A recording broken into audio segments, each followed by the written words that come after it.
নমস্কার। খবরের প্রথমে দেখে নেব আজকের শিরোনাম। নিজের পার্টির নাম ঘোষণা করলেন প্রশান্ত কিশোর।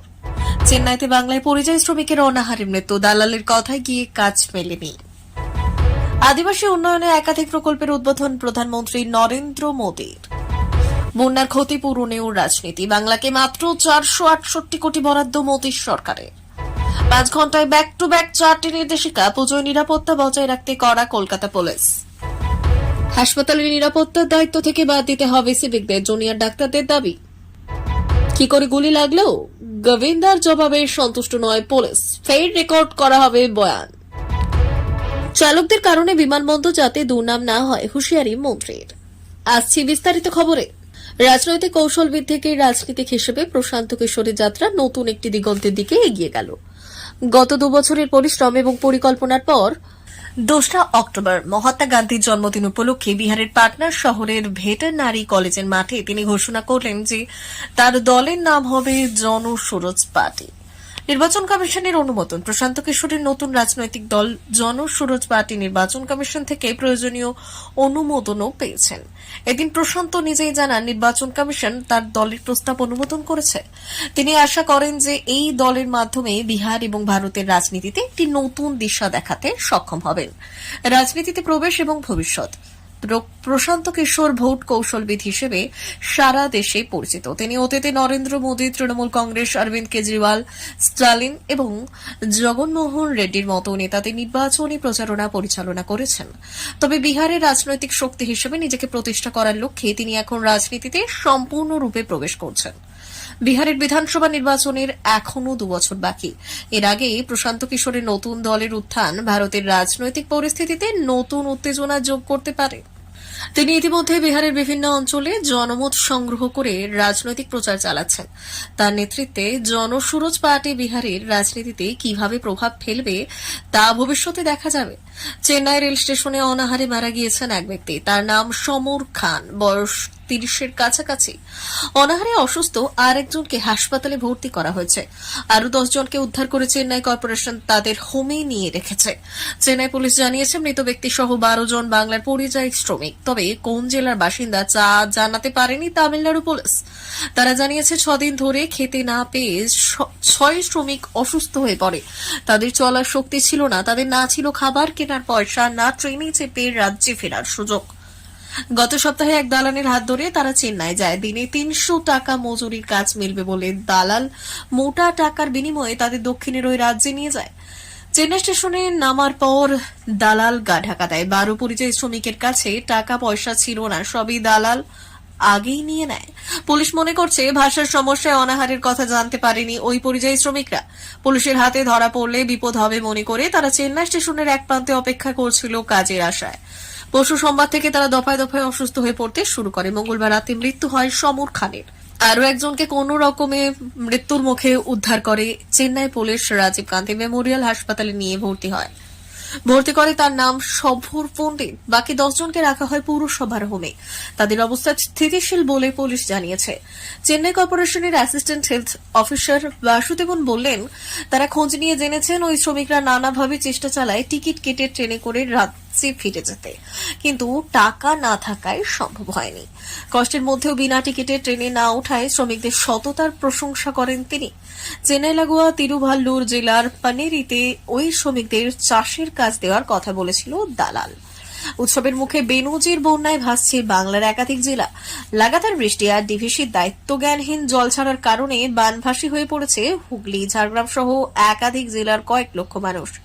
উৎসবের আনন্দ ম্লান হয়ে গিয়েছে ওদের কাছে। ইতিমধ্যেই বন্যা দুর্গত মানুষদের পাশে দাঁড়াতে চরকি পাখি ছুটে বেরিয়েছেন মুখ্যমন্ত্রী মমতা বন্দ্যোপাধ্যায়। বিজ্ঞপ্তিতে দেখা যাচ্ছে ভোটমুখী মহারাষ্ট্রকে 1492 কোটি টাকা দেওয়া হয়েছে। মোদী সরকারের প্রাণভোমরা চন্দ্রবাবু নাইডুর অন্ধ্রপ্রদেশের জন্য বরাদ্দ হয়েছে 1036 কোটি টাকা। আরেক প্রাণভোমরা নীতিশ কুমারের বিহারকে দেওয়া হয়েছে 655.60 কোটি টাকা। বিজেপি শাসিত অসমকে 716 কোটি টাকা, গুজরাটকে 600 কোটি, অরুণাচল প্রদেশকে 189.20 কোটি টাকা, কেরলকে 145.60 কোটি টাকা, মণিপুরকে 60 কোটি, মিজোরামকে 21.60 কোটি টাকা, নাগাল্যান্ডকে 19.20 কোটি টাকা, সিকিমকে 23.60 কোটি টাকা, তেলেঙ্গানাকে 416.80 কোটি টাকা বরাদ্দ করা হয়েছে। পশ্চিমবঙ্গকে দেওয়া হয়েছে 468 কোটি টাকা। স্বরাষ্ট্র মন্ত্রকের তরফে রাজ্যগুলিকে বরাদ্দের ফিরিস্তি তুলে ধরার পাশাপাশি জানানো হয়েছে শীঘ্রই পশ্চিমবঙ্গে পরিস্থিতি খতিয়ে দেখার জন্য বিশেষ দল পাঠানো হবে। রাজ্যকে অতিরিক্ত সাহায্য দেওয়া হবে কিনা তা ওই দলের পাঠানো রিপোর্ট দেখে বিবেচনা করা হবে। কলকাতা শহরের নিরাপত্তা জোরদার করার উদ্দেশ্যে পুজোর আগে একের পর এক নির্দেশিকা জারি করেছে কলকাতা পুলিশ। আরজিকর কাণ্ডের পর বিনীত গোয়েলকে সরিয়ে মনোজ ভার্মা কলকাতার নতুন পুলিশ কমিশনার হিসেবে দায়িত্ব নিয়েছেন। দায়িত্ব নেওয়ার পর থেকেই তিনি শহরের নিরাপত্তা ব্যবস্থা খতিয়ে দেখতেও পুলিশের সঙ্গে সমন্বয় বজায় রাখতে বড় পুজো উদ্যোক্তাদের সঙ্গে বৈঠক করেছেন। পরিবেশ রক্ষার পদক্ষেপ। এরপর পরিবেশ দূষণ রোধে দ্বিতীয় নির্দেশিকা জারি করা হয় সন্ধ্যে 7:56। শহরের বায়ু দূষণ ও পরিবেশ রক্ষার্থে সব ধরনের বজ্র পোড়ানো নিষিদ্ধ করা হয়েছে কলকাতা পুলিশের তরফে। পুজোর সময় পরিবেশ দূষণের সমস্যা বিশেষ করে বৃদ্ধি পায়, তাই এই পদক্ষেপকে সময় উপযোগী বলে মনে করছেন পরিবেশবিদরা। বাড়ি ভাড়া এবং ভাড়াটি সম্পর্কিত নির্দেশিকা।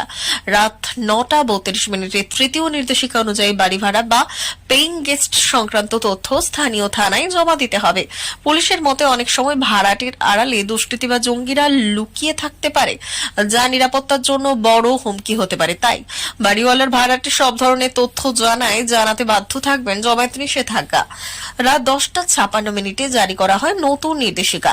শহরের নির্দিষ্ট কিছু এলাকায় একসঙ্গে 5 জনের বেশি জমায়েত করলে 2 অক্টোবর থেকে 30 নভেম্বর পর্যন্ত এই নির্দেশ কার্যকর থাকবে।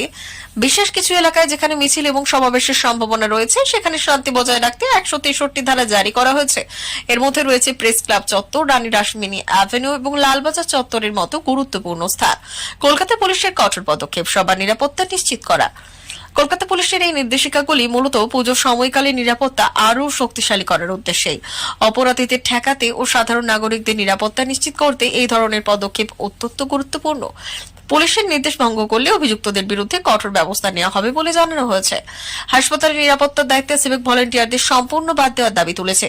জুনিয়র ডাক্তাররা আজ ফের কর্মবিরতি ঘোষণা করে বললেন, সিভিক ভলেন্টিয়ারদের বদলে হাসপাতালের নিরাপত্তার দায়িত্বে প্রশিক্ষিত পুলিশ কর্মী, বিশেষ করে মহিলা পুলিশ কর্মী বাড়ানোর প্রয়োজন রয়েছে।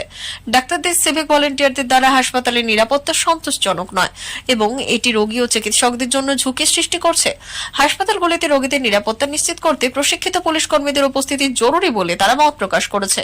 মঙ্গলবার কলকাতায় আসার আগে নিজের বাড়িতে গুলিবিদ্ধ হন গোবিন্দা। তার পায়ে গুলি লাগে। এই ঘটনায় তার সঙ্গে কথা বললে মুম্বাই পুলিশ ঘটনাটি ঠিক কিভাবে হয় সেই নিয়ে তথ্য সংগ্রহ করে। পরে পুলিশ জানায়, গুলি লাগার ঘটনা নিয়ে গোবিন্দের কথা পুরোপুরি মানতে পারছে না তারা। এদিকে যে রিভলভার দিয়ে গুলি লেগেছিল তা বাজেয়াপ্ত করেছে পুলিশ। অভিনেতা জানিয়েছে ওই বন্দুকটি 20 বছর পুরনো। তিনি বেরোনোর আগে পরিষ্কার করছিলেন, তখনই এই ঘটনা ঘটে। হঠাৎ কিভাবে গুলি এভাবে লাগলো তা নিয়ে গতকালই জিজ্ঞাসাবাদ করা হয় তাকে, কিন্তু সেই বয়ানে সন্তুষ্ট নয় জুহু পুলিশ। অভিনেতা কিভাবে মিথ্যে বলছেন? পুলিশ জানিয়েছে, বর্ষিয়ান এই অভিনেতা মিথ্যে কথা বলছেন এমনটা নয়, কিন্তু তার কথায় সন্তুষ্ট নয় তারা। ফলে ফের জিজ্ঞাসাবাদ করা হতে পারে, রেকর্ড করা হতে পারে বয়ান। পুলিশের তরফে জানা গেছে গোবিন্দার মেয়ে টিনা আহুজাকেও জিজ্ঞাসাবাদ করা হয়েছে। তার বয়ানও রেকর্ড করেছে পুলিশ। তদন্ত চলছে। গতকাল হাসপাতাল থেকে একটি ভয়েস রেকর্ড অনুগামীদের উদ্দেশ্যে পাঠান গোবিন্দা। বললেন, আমি গোবিন্দা, আমার অনুগামী বাবা মা ও ঈশ্বরের আশীর্বাদে এখন ভালো আছি। সকালেই গুলিবিদ্ধ হয়েছি, তাও নিজের ভুলে। তবে এখন শরীর অনেকটাই ঠিক হয়েছে। আমার শরীর থেকে বুলেট বের করা হয়েছে। চিকিৎসক ডক্টর আগরওয়ালকে অনেক অনেক ধন্যবাদ।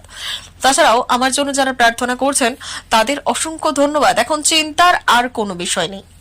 আগরতলার এমবিবি বিমানবন্দরে পরিবহন দপ্তরের উদ্যোগে আয়োজিত একটি অনুষ্ঠানের মধ্য দিয়ে প্রিপেইড ট্যাক্সি কাউন্টারের শুভ উদ্বোধন করা হয়। পরিবহন মন্ত্রী সুশান্ত চৌধুরী ফিতে কেটে এই কাউন্টারের উদ্বোধন করেন। অনুষ্ঠানে মন্ত্রী বক্তব্য রেখে বললেন, অটোরিকশা ও প্রিপেইড ট্যাক্সি চালকরা ত্রিপুরা রাজ্যের উন্নয়নের ধারক ও বাহক।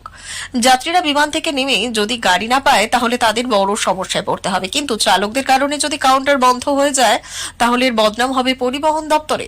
তাই পরিবহন দপ্তরের ওপর যাতে কোনো রকম চাপ চাপ সৃষ্টি না হয় সেদিকে লক্ষ্য রাখতে বলেছেন মন্ত্রী। মন্ত্রী চালকদের উদ্দেশ্যে আরো বললেন, কোনোভাবেই যাতে কোনো যাত্রীর সাথে অভাব আচরণ না হয়। বিগত দিনে চালকদের অভাব্য আচরণ সংবাদ মাধ্যম এবং সামাজিক মাধ্যমের সামনে উঠে আসার পর সরকারকে অত্যন্ত পীড়া দিয়েছে, কারণ সরকার পরিবেশ পরিস্থিতির বদলানোর চেষ্টা করছে। দেখা গেছে এক কদম এগিয়ে গেলে দুই কদম পিছিয়ে যেতে হয়েছে। আগামী দিনে যাতে এগুলি না হয় সেদিকে চালকদের লক্ষ্য রাখতে বললেন তিনি। আরো বললেন, শুধু প্রিপেড ট্যাক্সি বা অটো রিকশা দিয়ে যাত্রীর স্বাচ্ছন্দ্য আনা যাবে না। তাই সরকারের পরিকল্পনা রয়েছে আগামী দিনে দেশের অন্যান্য রাজ্যের মতো ওলা, ওবে, এমবিবি বিমানবন্দর থেকে চালু করার। উত্তর পূর্বাঞ্চলের মধ্যে ত্রিপুরার ক্ষুদ্রতম এই বিমানবন্দর সুনাম অর্জন করে আছে। তাই কোনো অবস্থাতেই যাতে অটো এবং ট্যাক্সির চালকদের কারণে বিমানবন্দরের সুনাম নষ্ট না হয় তার জন্য আহ্বান জানান মন্ত্রী। এদিন প্রিপেড ট্যাক্সি ও অটো রিকশা চালকদের মধ্যে ইউনিফর্ম বিতরণ করা হয়। অনুষ্ঠানে অন্যান্য বিশিষ্ট অতিথিদের মধ্যে উপস্থিত ছিলেন ত্রিপুরা পুলিশের ইন্টেলিজেন্স বিভাগের ডিজিপি অনুরাগ ধনকর, ত্রিপুরা সরকারের পরিবহন দপ্তরের সচিব ইউকে জমতিয়া, আগরতলা বিমানবন্দরের অধিকর্তা কে সি মিনা, পশ্চিম জেলার পুলিশ সুপার ডক্টর কিরণ কুমার দে, ট্রাফিক পুলিশের অ্যাডিশনাল এসপি সুদাম মিকা আর সহ প্রিপেড ট্যাক্সি ও অটো রিকশা চালকরা। প্রিয় দর্শক, আমাদের চ্যানেলের নিয়মিত ভিডিওগুলি দেখার জন্য আমাদের চ্যানেলটি সাবস্ক্রাইব করুন। ধন্যবাদ।